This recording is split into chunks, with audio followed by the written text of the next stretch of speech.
Weekend Review. Hey guys, welcome to Isaiah's Reviews and my very first installment of Weekend Review, which is a weekly series I'm going to kind of do about the previous week. So, to kind of start it off, basically Netflix is going to start making movies, right? Well, not to be left out in the cold, Amazon's going to start making movies too. Over the past few months, Netflix has revealed a lot of plans to distribute a lot of original films. Just like Adam Sandler's Crouching Tiger, Hidden Dragon sequel, new Pee Wee Herman movie, Amazon Studios has decided to move ahead with filming original films. So they want to host about a dozen films annually. And these will premiere first in theaters, then exclusive to Amazon Prime members, and then getting released out to Blu-ray or whatever, which I like. That's pretty cool. I mean, Amazon really has an awesome foundation for reasons to become a Prime member. And I love my Prime membership. I couldn't imagine not having free 2-day shipping. A lot of good films are on there, and now they're going to make movies, go to theater, Prime, and then everybody else can get them. That's an awesome incentive to join that, and it's pretty cheap per year. So, I'm a big pro Amazon Prime member. Also, on another note, Beetlejuice 2 is still going underway. Tim Burton, however, has a couple projects going on before he can get to Beetlejuice 2, but he has emailed back and forth with Michael Keaton. He says, I know he's excited about the idea. I know Tim is excited about the idea. Where it stands now is Tim's got to get ready to make some other movie, and then hopefully we're set. Deals are done, and we're waiting in the wings, ready to go right after another movie that Tim Burton's working on. So Michael Keaton, everybody's behind it. They're just waiting on Tim Burton to get caught up on movies, and then they'll be starting on Beetlejuice 2, which is pretty awesome. Another cool thing from this past week, of course, we know that the new Star Wars trailer came out quite a while ago, where George Lucas had zero plans to watch the trailer. But George Lucas did watch the trailer, and when asked if he enjoyed the trailer, The Force Awakens, Lucas replied, yeah, it was intriguing.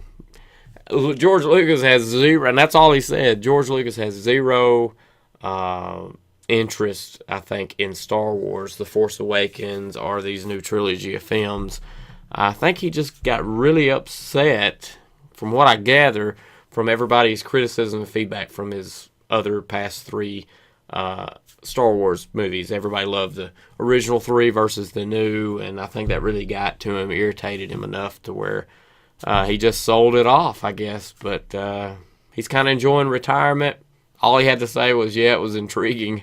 So that's pretty comical to me.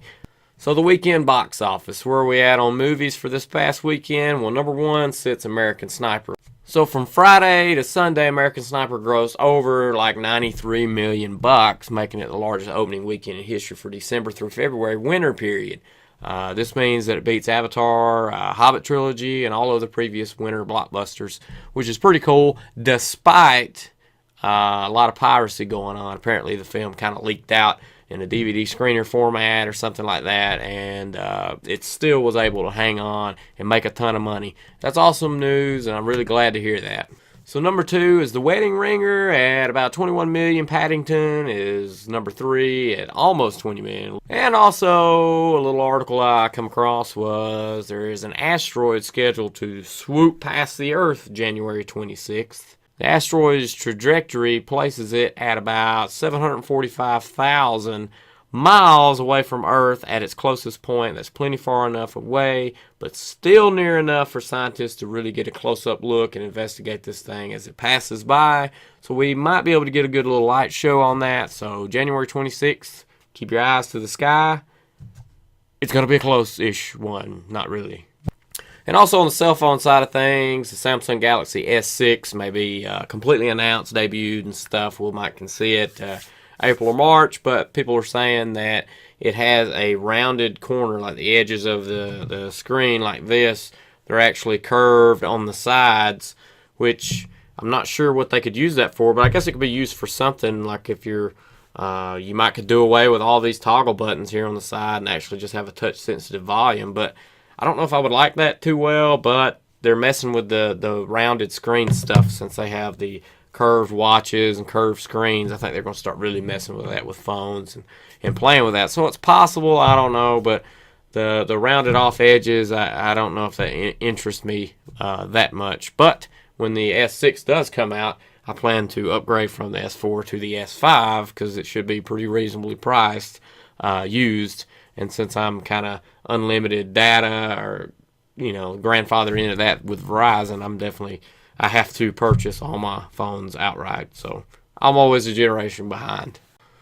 So during this weekend review, I really want to recommend a film for you to watch for the week. I kind of like Korean horror films or thriller films. They're kind of out there. Sometimes we watch a Saw movie or something. We're like, oh my God, I can't believe they just showed that. That's so that's shock and awe for U.S. for us to go see that. It's cringeworthy. But when you watch a Korean film, it goes beyond that like 10 times into an area where you're like uncomfortable almost. But Amazon Prime has I Saw the Devil, which is a really good Korean film. I was kind of blown away by it. It's 140 minutes long. It's not rated. You'll see why when you watch it, if you watch it, which I wouldn't let any kids watch it at all. So kind of make sure they're asleep or away from the house or whatever. But it's a really good thriller. It's when his pregnant fiance becomes the latest victim of a serial killer, a secret agent blurs the line between good and evil in his pursuit of revenge. And boy, what a revenge. Boy, what some action takes place. I Saw the Devil, Amazon Prime. It's free to watch if you're a Prime member. And I really like the movie, so go check that out. And if you're okay with thrillers and horrors and slashers and stuff, you'll be okay with it. But it does dance right on that line of being uncomfortable, which is fine for me. Okay, so on a final note of my weekend review, there is a review that's come out on the Amazon Echo. If anybody knows anything about that, that's a previous Prime member or Prime member now, whatever, you got an offer to buy it at half price. I'll leave a link to it in the description just so you can kind of see what it is. But it kind of got mediocre reviews. I'm excited about it, especially getting it at a half off price like that. And that's another benefit of being a Prime member. You get pre-orders that are Amazon-made stuff, like the Fire Stick TV or even the Amazon Echo. You get that at a half-price pre-order point, which is awesome. And I thought, well, half-price pre-order, whatever. They'll probably drop it back down to that price after coming out for a little bit. But no, the Amazon Fire Stick has maintained kind of its $40 mark and not come down to that $19, which I pre-ordered for being a Prime member. So that's a perk in itself there too. So another reason to become a Prime member, in my opinion. I'm just a huge fan of it. I'm not trying to push you to get it, but it's worth it. But the Amazon Echo kind of got dinged for the speaker sound not being as great as it could, but it also said the bottom line is that it is a fantastic purchase price at your half off Prime membership price. And it also kind of says that using the voice stuff for it works quite well. It's going to get better through updates and stuff. So I'm excited to see this thing in 6 months. Okay, so this has been Isaiah's Reviews Weekend Review. Just a little quick little stuff out there, not too crazy for the first one. I'll probably get a little more in depth when I've got time to take quite a few notes. This is just some of the stuff that come out this past week that kind of stood out to me, and I'm just going to relay that on to you. And this will take place every Monday along with the Throwback Thursday stuff that's going to be a weekly thing, so hope you've enjoyed it. This has been another Isaiah's Reviews. I hope you've enjoyed this video. If you did, like, subscribe, and share this to all your social sites. That helps get me to places I can't get to on my own, and I really do appreciate that, and I can't wait to see you again here on Isaiah's Reviews.